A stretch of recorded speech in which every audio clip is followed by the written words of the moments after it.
Jou sielskoffie met 'n verskil.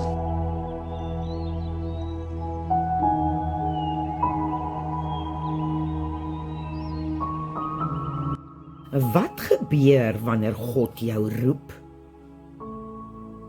Dis daardie oomblik waar jy net diep binne in jouself weet, iets moet verander.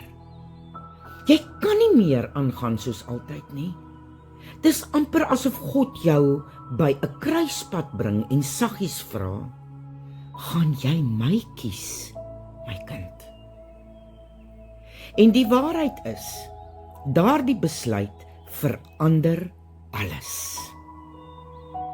Ek gaan eerlik wees, die pad saam met God is nie altyd maklik nie.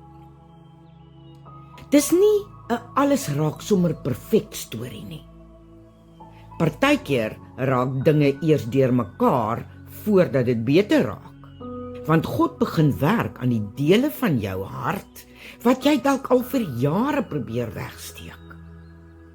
Daardie seer, daardie teleurstellings, daardie vrese en ou gewoontes wat jy so lank al saam met jou dra.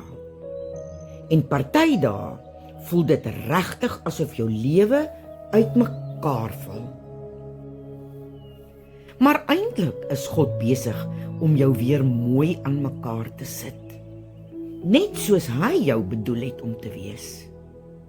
Jy begin anders kyk na dinge, anders dink, anders reageer. Nie omdat jy probeer verander nie, maar omdat God jou van binne af begin verander. En weet jy wat maak dit moeilik? Nie almal gaan jou verstaan nie. Party mense uit jou verlede gaan voel jy verander. Sommige gaan selfs wegstap omdat hulle nie saam met jou hierdie nuwe pad kan loop nie. En ja, dit maak seer. Daar gaan dae wees wat jy alleen voel. Dae wat jy wonder of jy die regte besluit geneem het.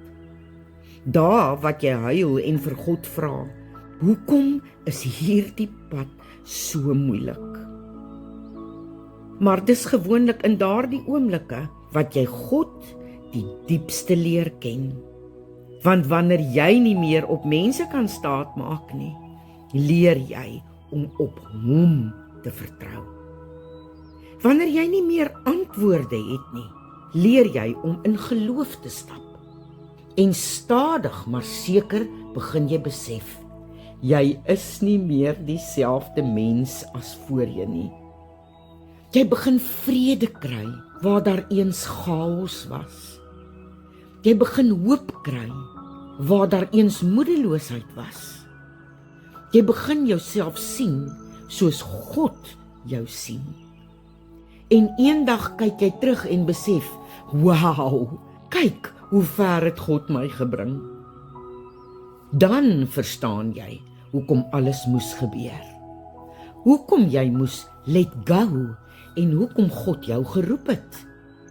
Want hy weet nog altyd wie jy werklik is. So, as jy nou in daardie moeilike seisoen is, as jy tans voel, jy verstaan nie wat in jou lewe aangaan nie, hou net aan God vas.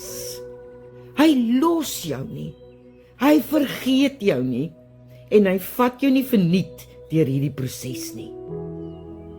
Die mooiste weergawe van jouself wag nog vir jou. En onthou altyd, jy stap nie alleen nie. En ek sê weer, dis nie die maklikste pad nie, maar dis die beste pad. Dankie, Here.